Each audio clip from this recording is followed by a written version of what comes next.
Welcome to the In the Mirror podcast. I'm your host, Shakina Renee.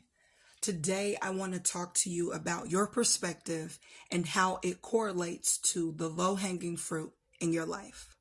Let's get into it. Many of us continue to recycle the same experiences because we are operating from a low perspective or positioning. And it's not that you're there of your own accord, right?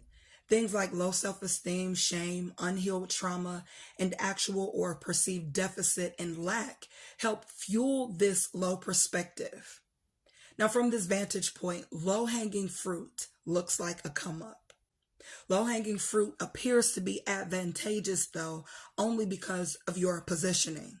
It's not because it actually adds value to your life.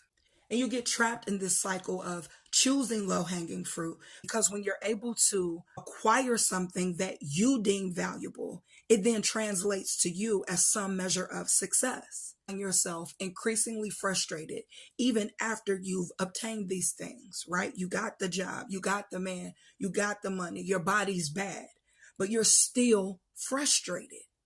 It just seems like nothing ever works out for you or finally just, falls into place. There's a reason for that. The things you deem or perceive as valuable are not working out because you are either choosing from a distorted perspective or you're trying to make forever decisions in temporary places. You see, the truth is God has more for you and he's requiring more of you.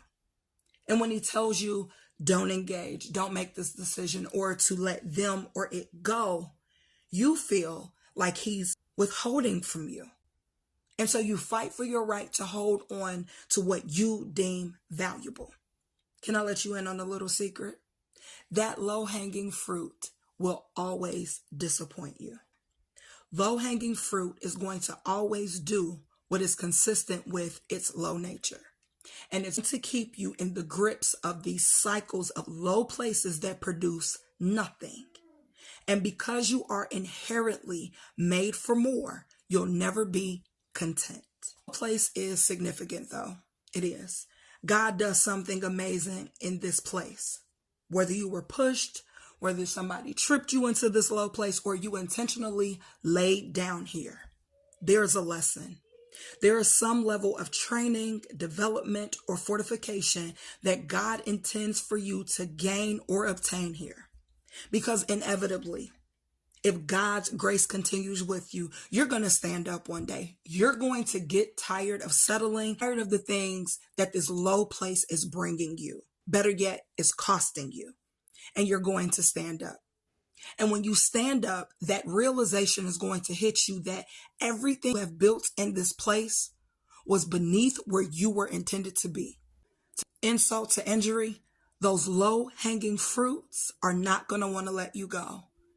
The truth is, they knew all along that this is not where you were supposed to be, but they opted to benefit from your brokenness and all the things that come from having proximity to you. Listen, it takes work to heal. And it takes work to break agreement with the low things you have become accustomed to. It is.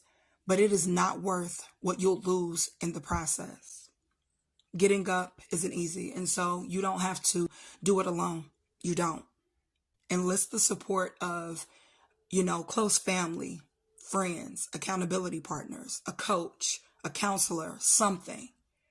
Reach for a lifeline to bring you out of these low places, because eventually it may be too late to stand.